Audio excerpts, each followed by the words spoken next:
Bonjour, bienvenue à Accès MRC. Mon nom est Isabelle Gagnon et je reçois cette semaine Jackie Niquette, coordonnatrice, ainsi que Guillaume Marcotte, chef d'équipe chez CEMO. Bonjour à vous deux. Allô. CEMO qu'on appelait auparavant CEMO Saguenay-Lac-Saint-Jean. On a changé le nom récemment, donc on fait ça plus court maintenant. Mais qu'est-ce que c'est CEMO? CEMO, dans le fond, on est un organisme en employabilité qui travaille majoritairement avec les personnes en situation de handicap. Fait que, ce qui fait que on intègre les gens en milieu de travail, puis on les maintient là-bas, dans le milieu de travail. C'est ça, exactement. Puis dans la situation de handicap, on peut avoir aussi, ça peut être large, comme une personne handicapée, vraiment au sens de la loi, là, les diagnostics qu'on connaît, déficience intellectuelle, trouble du spectre de l'autisme, au niveau de la santé mentale.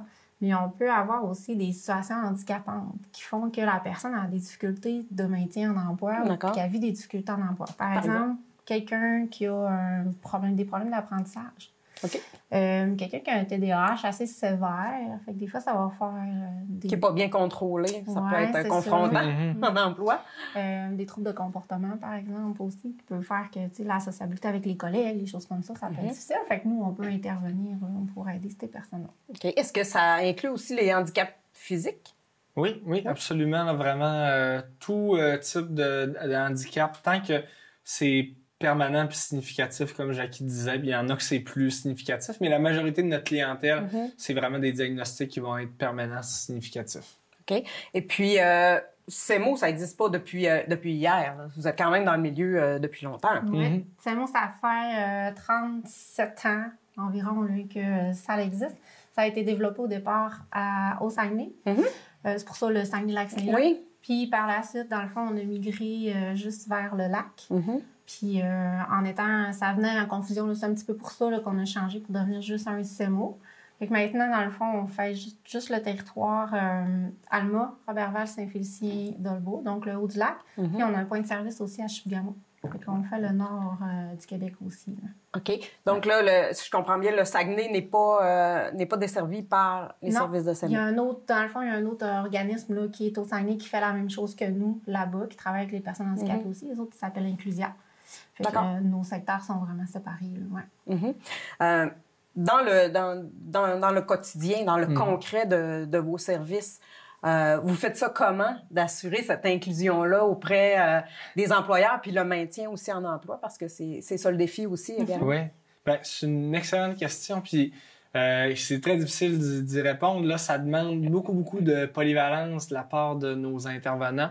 Nous, on a une gestion qui est très, très décentralisée. Chaque personne est un petit peu maître de son point de service. Fait que dans un premier temps, c'est d'avoir une bonne compréhension de son secteur, de ce qui se passe au niveau des programmes, des projets, des autres organismes, puis aussi au niveau des relations industrielles, un petit peu de son secteur aussi. Donc, la première étape, c'est d'avoir une bonne compréhension de tout ça. Puis ensuite, c'est juste de placer ses pions puis d'avoir les bonnes relations pour qu'on rassure les employeurs puis on explique, ce qu'on fait, c'est pas de la magie, c'est pas sorcier. Regardez, on a quelqu'un qui veut travailler parce que tous nos clients, quand même, ce qui les définit, c'est que malgré leurs difficultés, ils ont vraiment une grande volonté de travail. Donc, on les présente en disant, regardez, on a monsieur, madame, qui a une grande volonté de travailler. Elle a une situation qui est handicapante, mais nous, on est là pour mettre tous les outils en place pour s'assurer que ça sera pas un problème pour la personne, ni pour vous dans l'entreprise. Okay. Donc, c'est pas nécessairement des plateaux de travail ou des projets où vous faites un groupe de travail. C'est vraiment individualisé. Oui. Selon les besoins du client, selon les employeurs. Puis, tu sais, on y va vraiment sur le marché régulier de l'emploi. Là. On n'a pas, comme tu dis, de plateau. C'est vraiment, on prend quelqu'un puis on le place dans une entreprise du milieu, qu'eux vont l'accompagner. Puis nous, on va accompagner l'entreprise pour maintenir cette personne-là en employabilité dans ce secteur. Donc, le service est vraiment à la personne, à la base, et non pas à l'employeur. Non, le service est vraiment à l'individu, effectivement. On donne vraiment le service pour l'individu selon ses besoins, ses difficultés, ses limitations, ses intérêts aussi. Là. Quand on rencontre, comme Guillaume disait, on fait l'évaluation de lui, on y va essayer de le placer en emploi dans le meilleur emploi pour lui, où ce qui va se performer, puis où ce qui va se sentir bien, puis que ça va être le fun de travailler. Fait que ce qui fait que ça va faire des bons mix and match, là, c'est un peu ce qu'on essaie de faire. Ouais. Ça ressemble à quoi l'équipe de ces mots? Des chefs d'équipe, donc forcément, il y a une équipe à quelque part. Oui. Ben, en fait, là, en ce moment, il y a moi qui est à Alma qui travaille avec une agente d'intégration. Dans le fond, les conseillers en main-d'œuvre, on s'occupe de la première rencontre avec la personne, de faire vraiment l'évaluation avec elle. Puis, tu sais, comme on disait, nous, on travaille beaucoup avec les entreprises, mais si on voit que c'est plus des plateaux de travail qui auraient besoin, on va référer. Puis, en gros, une fois que la personne est fin et prête, on s'assure que ça fonctionne. Puis, il y a les agents d'intégration qui sont là pour assurer le suivi de maintien. Donc, on est 2 à Alma. On a une personne à Robertval, une à Saint-Félicien. Bientôt, on va avoir une agent d'intégration supplémentaire pour assurer le maintien dans ces secteurs-là. On a une conseillère à Dolbeau. Une à Chibougamau. Une à Chibougamau. Ouais. Une et demie. Oui, une et demie à Chibougamau. Parce que c'est ça, on se répartit beaucoup en secteurs. Tout est partout. Là. Quand on a toute notre équipe pleine, on a une dizaine d'employés. Là, quand même. OK. Tu disais tantôt, ça m'a sonné une petite cloche, peut-être quand la personne est prête. Est-ce qu'il y a de la formation qui est offerte à la personne? Est-ce qu'il va intégrer un emploi? Est-ce qu'il y a des ateliers? Il y a une préparation? Oui, mais c'est une bonne question parce que c'est, je pense, vraiment la force de notre service. L'employabilité, il faut la voir comme un escalier. Puis pour monsieur, madame, tout le monde, on voit comme juste la dernière marche qui est l'emploi régulier de l'emploi. Puis de plus en plus, tu sais, forcé de constater que il y a plusieurs personnes qui ne sont pas rendues à cette marche-là tout de suite. Donc, nous, ce qu'on va faire, c'est effectivement, si on voit qu'il y a des difficultés, que ça soit au niveau financier, au niveau relationnel, au niveau juste du manque d'expérience, des fois, pour les plus jeunes, oui, on va aller mettre une multitude de services en place, de pièces de casse-tête qui vont faire en sorte que dans X nombre de mois, d'années, la personne va être capable de se rendre au marché régulier, mais elle va avoir fait plein d'apprentissages. Donc, ça passe par les services scolaires, par les autres organismes en employabilité qui offrent quand même une belle brochette de services. Ça peut être des ateliers aussi que c'est nous qui donnent. Là. Oui, aussi. On peut faire des petites mini-formations, les entrevues, les techniques d'entrevue, les choses comme ça, les CV.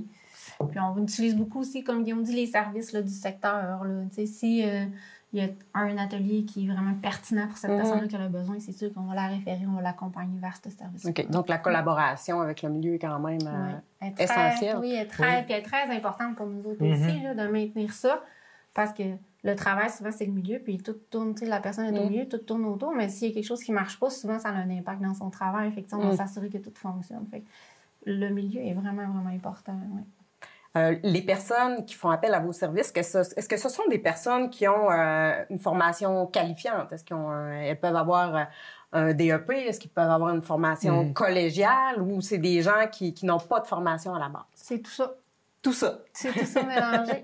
Parce qu'on parle de situation handicapante, on parle de handicap, mais toutes ces personnes-là peuvent avoir un handicap. On peut avoir quelqu'un qui est en chaise roulante, qui est allé à l'université sans problème.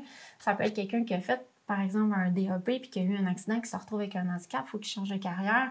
Ça peut être des jeunes qui n'ont pas de formation du tout, qui ont un secondaire 1. On a des personnes analphabètes. On a tout ce beau melting pot de ça. Fait qu'on travaille vraiment à partir de... tu sais, ça prend pas de qualification spécifique pour faire partie de notre service. Nous, on va prendre ce que la personne a là, puis on va partir de là, puis on va chercher au besoin ce qu'elle veut. Puis, si je peux me permettre, il faut savoir que c'est pas 100% de notre clientèle là, avec qui on va avoir une relation avec l'employeur. Donc, il y en a qui utilisent les services de façon strictement confidentielle.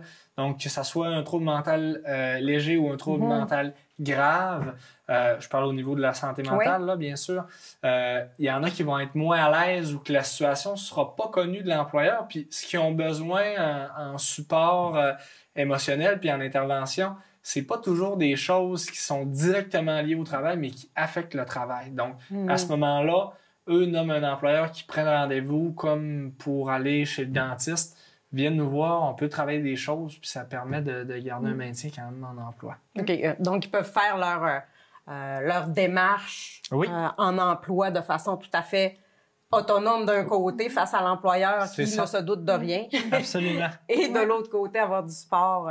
OK, c'est On intéressant. prône beaucoup l'autonomie dans notre service. Puis, de les envoyer, rencontrer les employeurs, envoyer le CV par eux-mêmes. Parce qu'un coup qu'ils sont en emploi, on n'est pas là toujours avec eux autres. Nos suivis qu'on va faire, ça va être une fois par semaine, une fois 2 semaines, ou par mois. Puis éventuellement, il faut qu'ils deviennent autonomes. On comprend que la personne est sur le marché régulier. Fait on va travailler par rapport à ça. Un suivi peut durer combien de temps? Est-ce qu'il y a un standard ou c'est...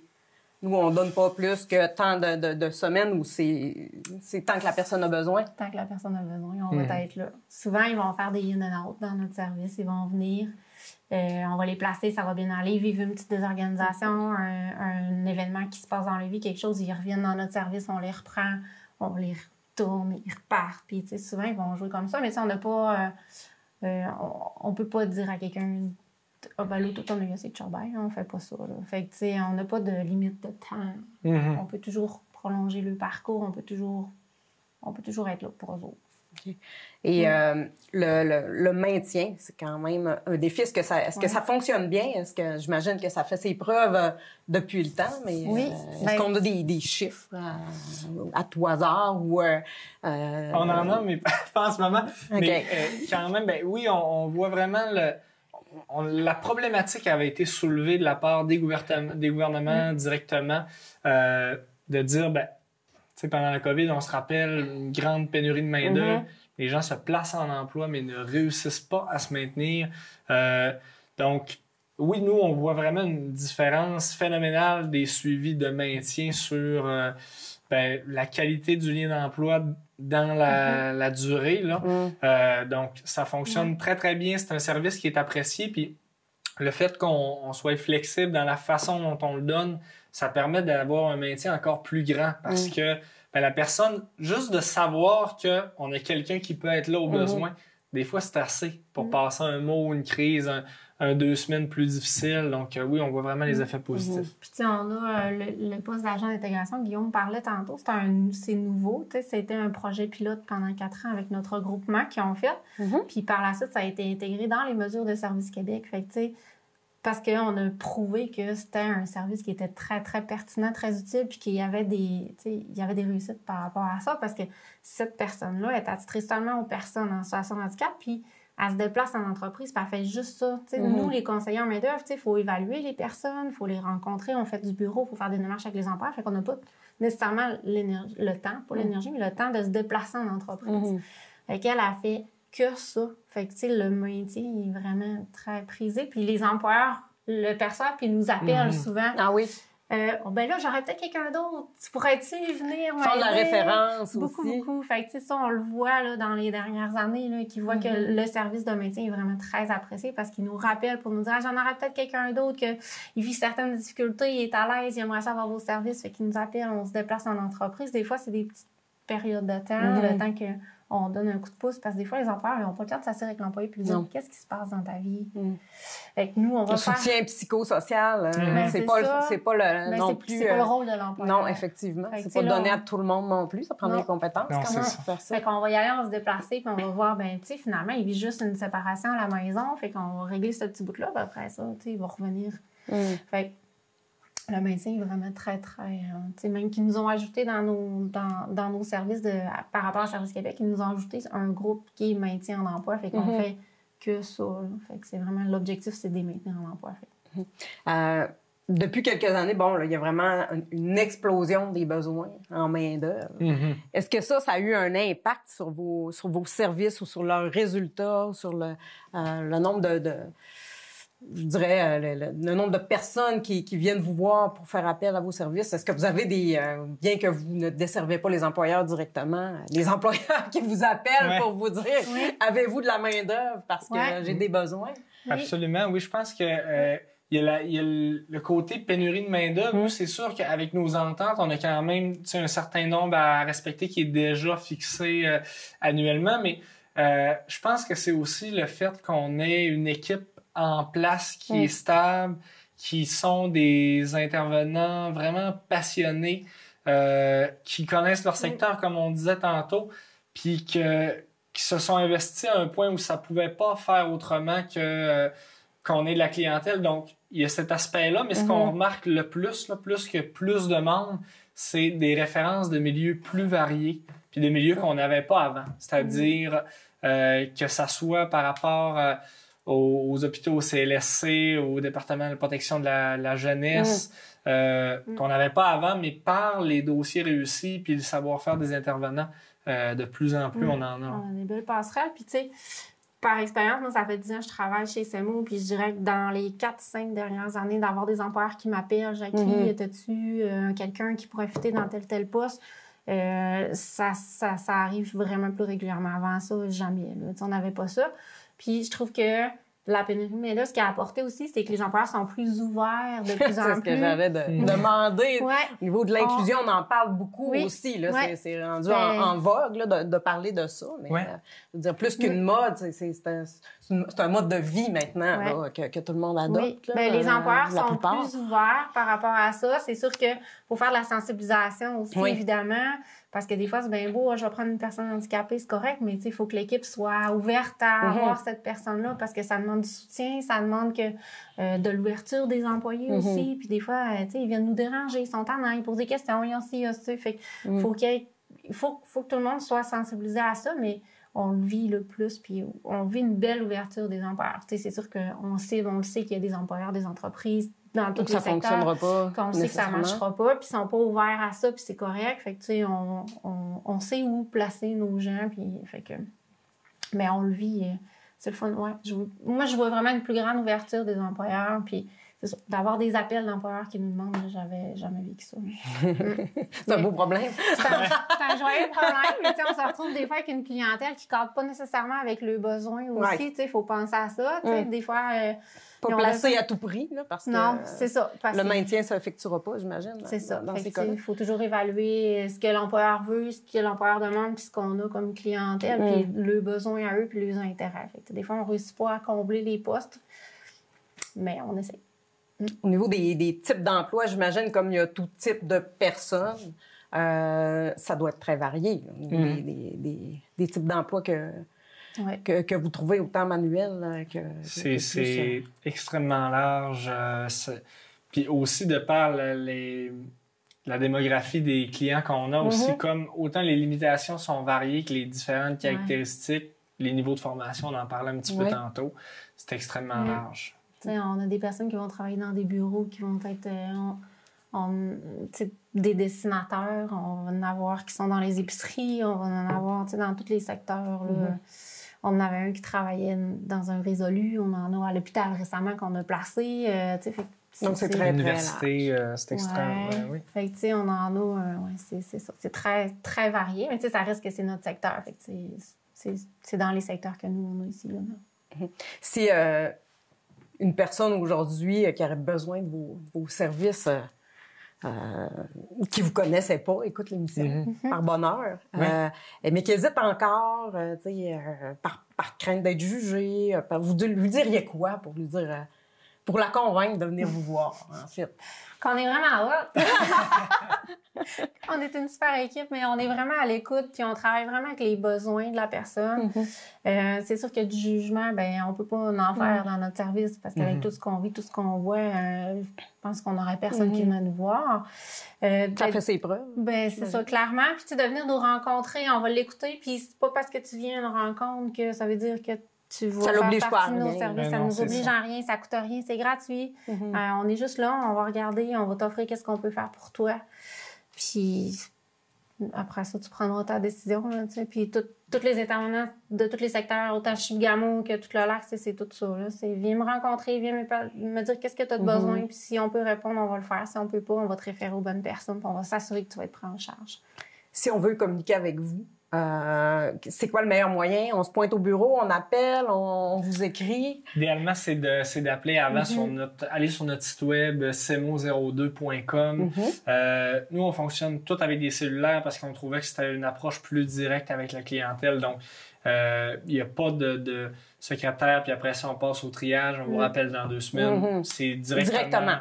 Ça peut être un texto aussi. Vous allez nos courriels. Donc, on entre en contact direct, la prise en charge est très, très rapide. C'est intéressant, ça. Vraiment, on peut répondre à des questions au besoin même avant le rendez-vous. Ouais. Tu sais, avant de dire, hey, je sais pas, parle-moi un peu de ta situation, je vais te donner des pistes, puis si tu veux, on se planifie quelque chose. Donc, On a une page Facebook aussi. Chaque conseiller de chaque secteur a sa page Facebook. Fait que, ils peuvent nous écrire sur notre page Facebook aussi. Oui. Ils peuvent nous texter. On est vraiment très accessible le plus possible pour justement... Puis, merci beaucoup à vous deux d'avoir été avec nous cette Merci semaine. à toi. C'était fort intéressant. Je vous remercie aussi d'avoir été là encore une fois. Je vous donne rendez-vous la semaine prochaine pour le dernier épisode de la saison d'automne de Accès MRC.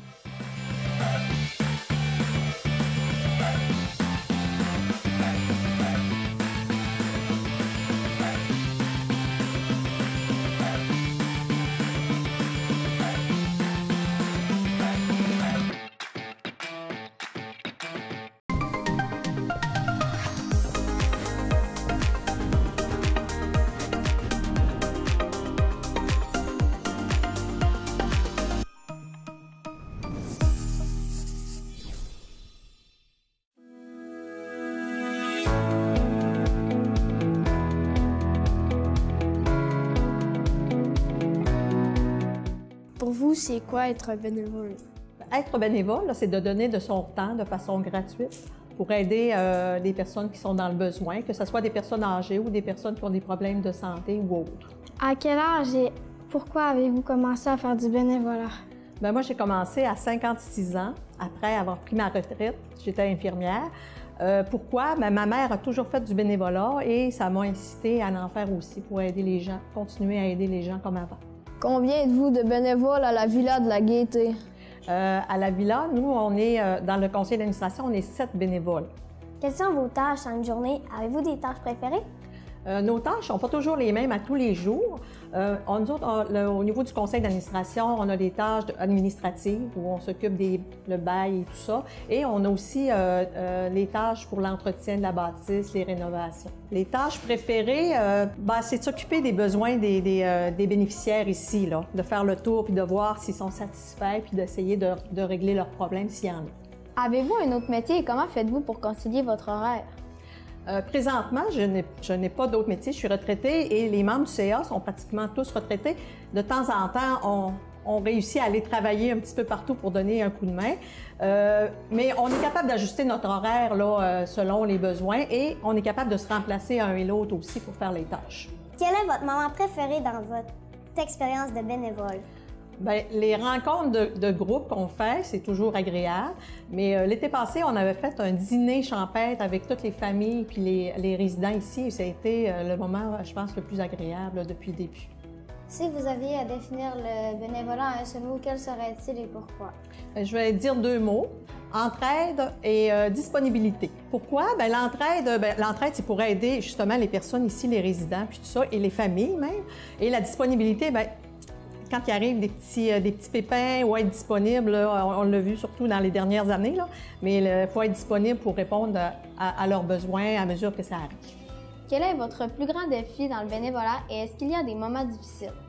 Pour les moments difficiles, c'est sûr qu'on a débuté ici, on a acheté juste avant le début de la pandémie. Ça a été des moments assez difficiles pour se décoller puis que ça fonctionne bien.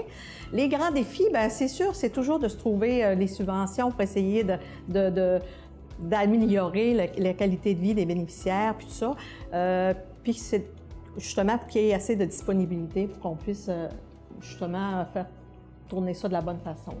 Qu'est-ce qui vous motive à continuer de vous impliquer? Bien, c'est sûr que c'est très gratifiant hein, de venir en aide aux personnes. Nous autres, si on n'avait pas acheté la résidence, probablement qu'elle aurait fermé. Puis aussi, on s'améliore d'année en année et c'est ça qui fait que c'est de plus en plus intéressant. Là. Ce qu'on veut aussi, c'est de garder nos personnes âgées dans notre municipalité. C'est ça. C'est grâce à nous s'ils peuvent rester ici. Là. Que diriez-vous aux jeunes, mais aussi aux moins jeunes qui veulent s'impliquer dans le bénévolat?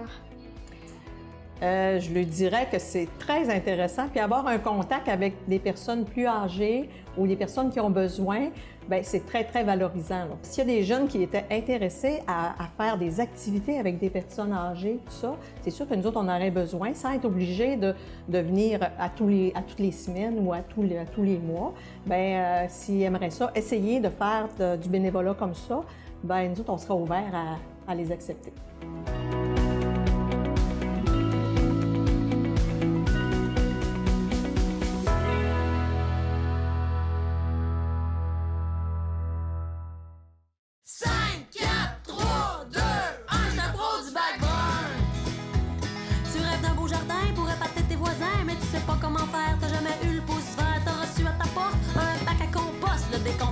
On se met tous à composter. Et rappelle-toi que le plastique, c'est toujours mort. Pis ça, c'est sans exception. Pis fais pas comme l'autre, sinon t'évites les gaffes du bac. 5, 4, 3, 2, 1, j't'en trop du bac brun.